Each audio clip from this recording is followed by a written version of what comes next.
good? It's your girl Becky the Poet. Welcome to my podcast, Unspoken Words. We have here Dennis. Hey, what's up? We are episode 90. He's trying to be not hype because he was like, "What's up? What's up, y'all?" It's 90 already? Yeah, we had 90. Wow.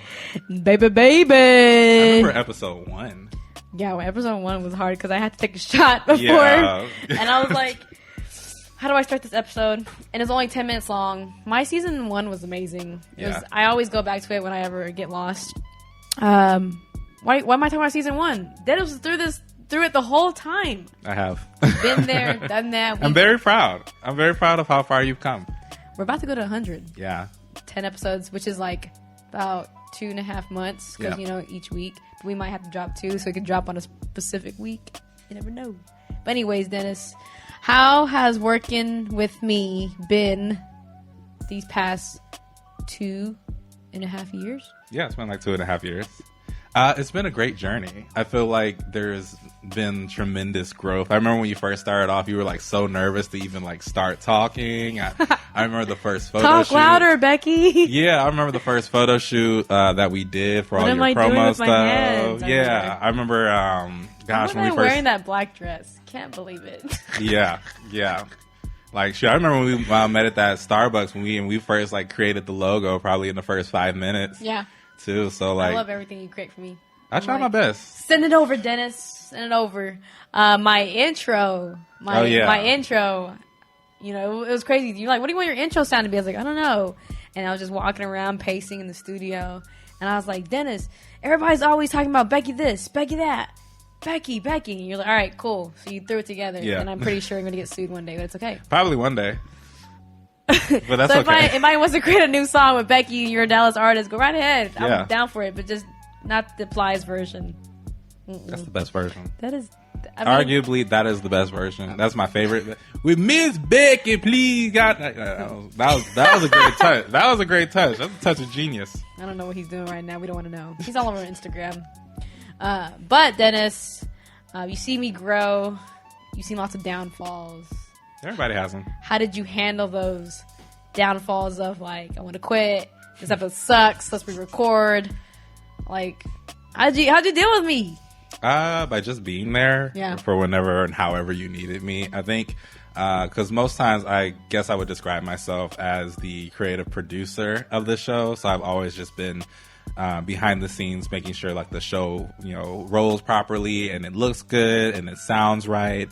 And it doesn't matter if we have to travel somewhere or whatever. Like, I've always been kind of the one over that. And with me, because I care about the show probably as long as you care about the show. Right. And, like, I would, kind of coach you through it. Like, if you need a break, I'd be like, yo, you can always just take a break and come back to it. I love how, like, when you mentioned that, I'm like, all right, realization a week later, Dennis was good to cut off 2 weeks, I know sometimes, even when you're editing episodes, I'll be here and you start editing and I'm like, Dennis, just cut it because I don't even know why this episode I recorded. I'm in the right mindset. We've done a lot of re-records. Yeah. I know, talked to you about, like, different ideas that didn't work but worked. And I love that we failed so much. Yeah.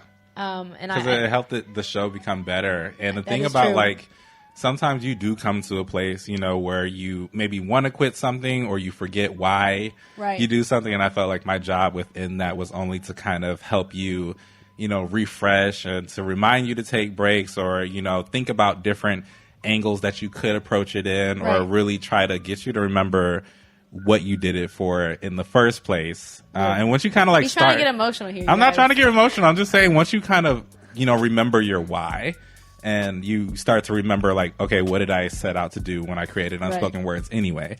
And whenever we came back to that moment, like whenever we had to have that talk and come back to that moment, then there was always a realization period of like, okay, I know where we can take the show next. I will say our meetings have got a lot better. Oh, yeah. I remember, like, walking into me, all right, Dennis, blah, blah, blah, 10 minutes, I'm out, you know? And then I walk away, I'm like, damn, did we accomplish anything at all? So now what I've learned is that outlines are a big ordeal. Written, like, having it in writing. Anything verbal between you and I think our brains are just... we do so much outside of what we do that our brains can't hold up all this information verbally. I will also say got a lot of comments about the video content. If you guys don't know, Dennis has been doing the most of season 9's video content, because I don't know if we started in the middle of season 9. I think so. But all the video stuff is all him, and I really want to thank him for that. I know Jay Will, I saw him, he came to an event that I was at. He's like, I just came here to see you. He's like, I'm mad that I ain't been on the podcast yet, but your videos, everything, I've seen you grow, it's dope. And I'm like, okay, cool. But he kept saying I'm mad. So season 10, he might be on there. Maybe. You never know. You never know yet, right? I'm not gonna drop anything yet. Even though I made Simone drop her stuff last episode. She probably was like, I ain't ready for that. But then as you're focusing more on videography, I know you're a jack of all trades, right? Yeah. I advertise you as the man that does it all. Like but then Swiss Army knife.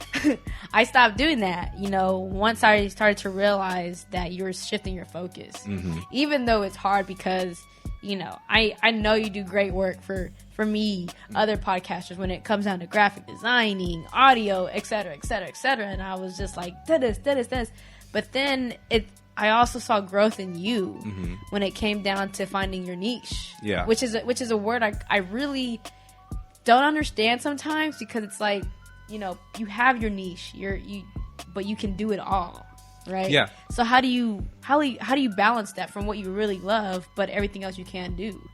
Yeah, I think it's about self-realization about where you're at, especially when you're creative, because a lot of creative people, we happen to be creative in multiple things. Right. So you could be a really bomb photographer, but chances are you might also be really good at DJing and also making beats or sewing. Like, those are all different things that I personally do. Right. Like, I like to make beats. I used to sew a lot. I was going to say, where was the sewing coming from? Yeah, didn't know that part. Yeah, my sewing machine is like right downstairs in storage. I've been sewing since college. But the thing is when you have so many different creative abilities, sometimes it's hard to juggle them all. Right. So for me personally, I kind of had to make a choice of what was the one thing creatively that I wanted to do that could take me to the next level professionally, would be the main career that I want to do, and kind of just came so natural to me. And then I let the other things just be stuff that I like to do for me. Right. I like to make beats for me. I like to just,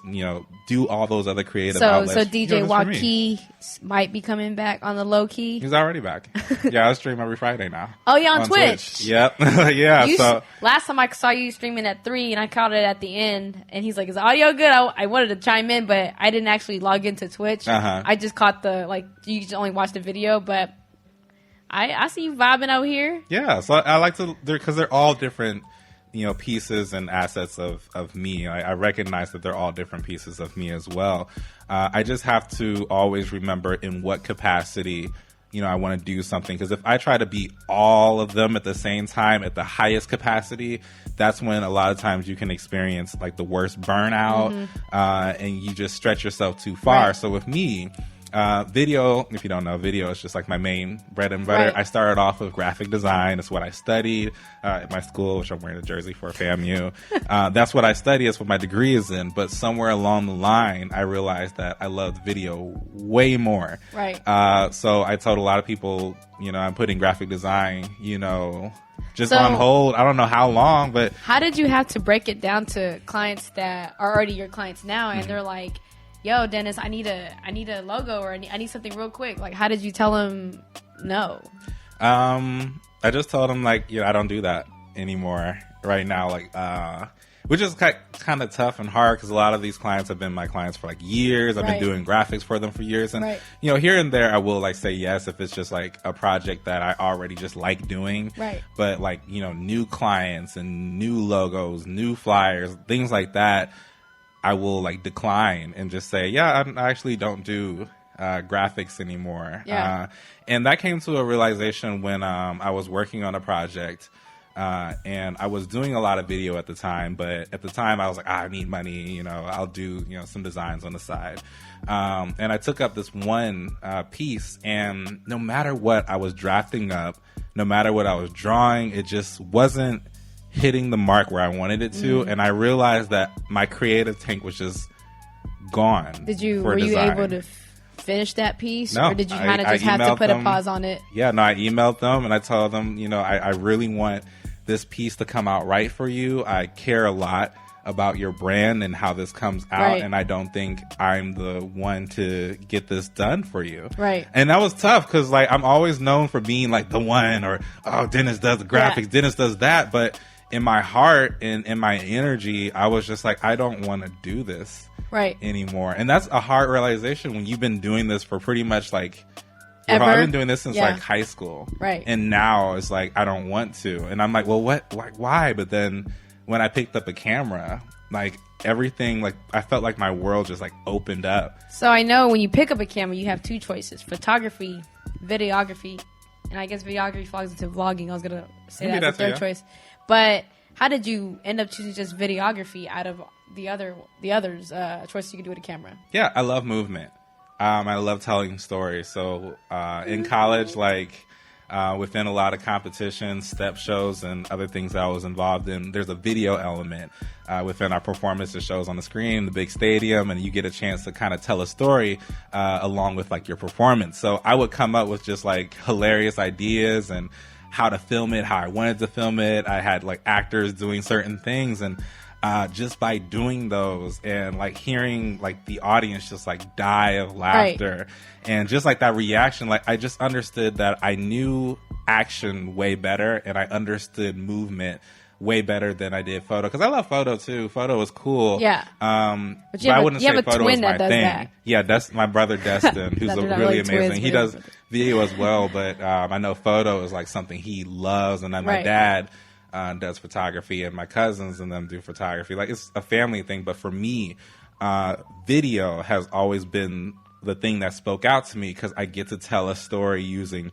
words, sound, and music, and you know, moody lights, and it just made sense for me to go down that route. So that's why I chose video. I know you're working on a music video. I don't know if we're gonna release this artist yet or the details about it, but it's funny how when I'm hanging around you, like even today, you know, you started saying like, oh, I could see this, or I could see that. So as a videographer, how do you envision the storyline? Because I know this happens a lot.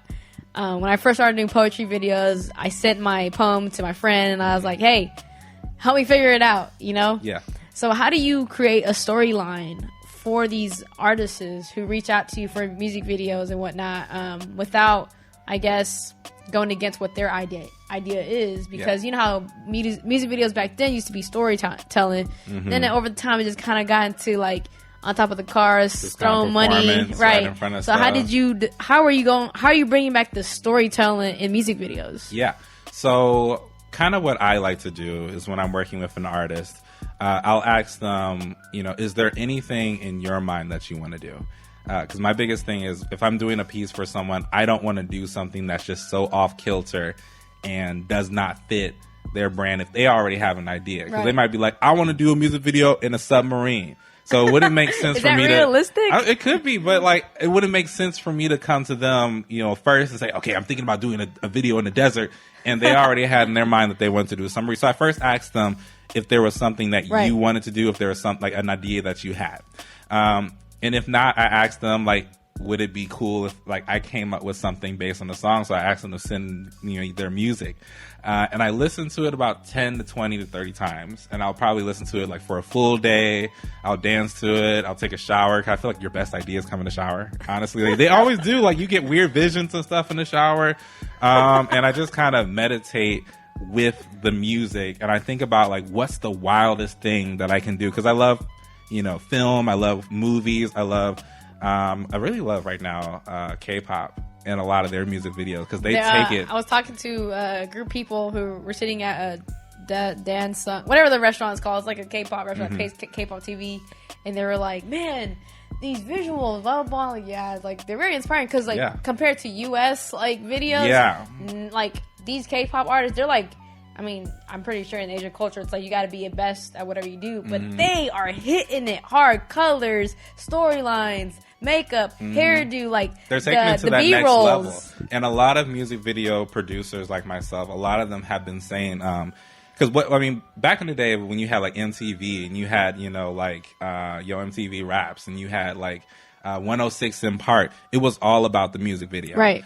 Somewhere along the line, people stopped caring as much, and you could tell, like, because we used to have super grand music videos from rappers, and then suddenly along the line it just became just rapping in front of the camera, rapping with a car, and just being super bare bones, no story, and it was like, oh, something happened. But what we're realizing is with things such as K-pop, they're more willing to tell a story. They're more willing to be out there.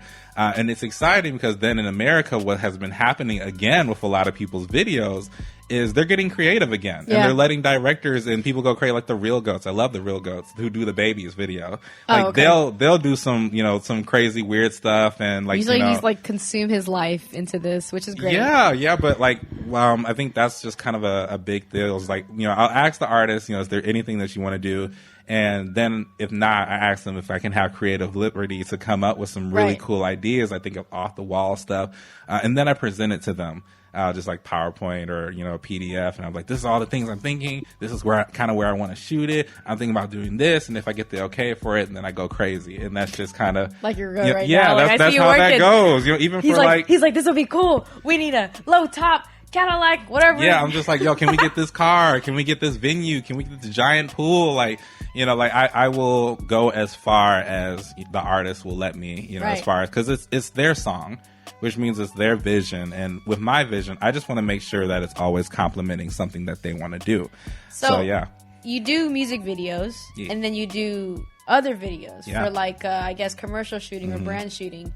Now, I know when it comes down to podcast videos, branding videos, you're still telling a story, but how do you change your technique with each, I guess, different genre of videos? How do you do that? Because music video is all about storytelling, and then you can kind of go crazy with it. As for some videos, you don't have to go too crazy. The person tells the story itself. It's just how you capture it.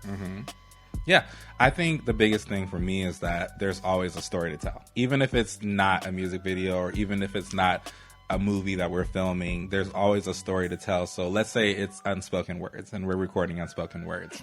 There's still a way that it needs to be shot that lets you kind of get into this like intimate zone with like your viewers or with your guests. Because like if I shot this and there was just like, a whole bunch of like tassels and like ribbons and stuff just flying around, and some guy like, on a unicycle, it would ruin the mood of it. And you wouldn't even really be able to pay attention if you're like talking about something that might be darker. You'd be like what's going on? My guest would be like, oh, that guy. Yeah, like the tone has to still match so that I can allow you to tell your best story. Right. So, when it comes down to lighting, when it comes down to what kind of sound we're going to use, what set we can use, like those are the type of things I have to focus on in order for you to tell your best story, because now the story is a lot more in your hands. Right. So that's kind of how I see it. Now, if I do a commercial even for a group, I ask them, okay, what is it that you're trying to sell? It might be a service. It might be a dental service. It might be, an automotive, business. So there's different things that I need to be able to highlight. So it really just depends on what the business is, but there's always a story to be told. Just because it's not a creative, made up, fictional story or song does not mean that there's not still something there that we're trying to convey to people. Because that's really what media and video is all about, is conveying a message to someone. I like it. It's just like podcasting, but just visually, which is great. And now visuals taking over the world. And on to the next one.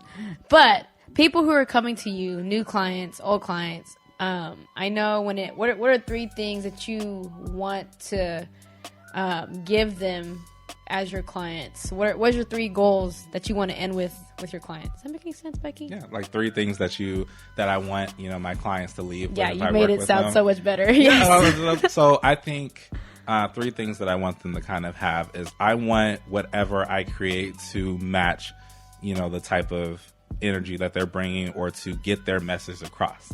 I want to make sure like whatever I shoot or whatever storyboard I create, or whatever angles I use, whatever lighting I use, to make sure that they are doing their best to convey whatever message they're trying to bring to the table. Right. Because as me, I'm kind of really like the voice and the vision, given to whatever they're trying to create. And if I do it wrong, then the viewer's not going to get it. Right. And that's going to mess up the whole process. So that's the first thing. The second part is I always want to bring the highest quality to the table. I want it to look its sharpest. I want it to look its best. I want the sound to sound right, because that's all part of making sure, the message is being conveyed. Right. Like if I have sound that's just I've learned that in my amateur video day. I'm still amateur, but I think you've gotten a lot better. Well, yeah, I've learned a lot. YouTube videos has been helping me. Yeah, YouTube University helps, but like I know, like you and I have like one time like there was like a cord that shorted, and like I think like a few weeks ago, like I found it and I threw it in the trash because you had it. And I noticed that because of the way the cord was moving, you could have a great episode, but the person was on like, and then it sounded so bad. And the audio cuts off. You're just like, what happened there? And it's like that 10-second was probably like something very funny or important. Yeah, but like what we're shooting in 4K, we got like $100 lights all over the place, but the sound sounds bad, so the whole video is just gone. Right. So I think quality matters so much to me. Is making sure you have the best quality of something. So that your message can be received properly. And then 3, I like giving people like the best customer experience. I like being, I care about, excellence with caring, always caring about, how are you doing? How are you feeling today? Or how are you feeling about your project today? What are some concerns or things that are on your mind? Because I've done projects with people or started to do projects with people, and I could tell like something might have been off with them. Right. I've had like mid shoots in which something terrible, or like they've received terrible news in the middle of the shoot. And I've always had to be keen to like, how are you? Are you okay? Do you still want to continue? Yeah. Do you still want to shoot today? Is there another that we can shoot if this doesn't work for you? I had one client, experience like a death in the family, and I'm just like, I'm extremely sorry. To hear that, my condolences. If you need to pause, we can definitely do that. So being understanding, towards my clients is one thing that I always try to keep as the forefront of my business, because I really care about them just as much as I care about the project. Right. And I want them to know that, because when they know that, whatever we work on shines differently, because now they don't just have someone that they hire to do a video or a visual. They have someone that they know is in their corner and really cares about them as a person and also what they're trying to create.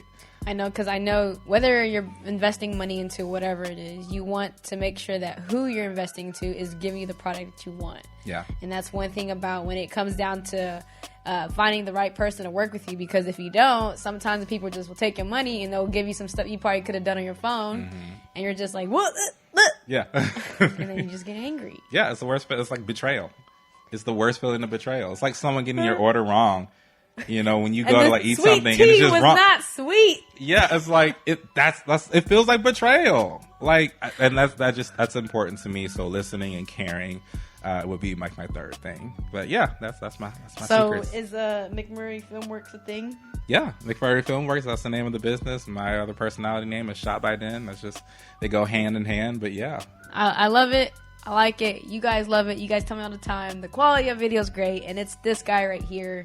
Yeah, the next season's only going to be better. Like, I've been workshopping so many things in the background. We've been plotting. Yeah, we already have the lineup already. Can't tell you that. We already have the place. Can't tell you that. We already have the topics. Can't tell you that. What I can tell you, I'm going to go ahead and jump to episode 100. We will have a virtual show.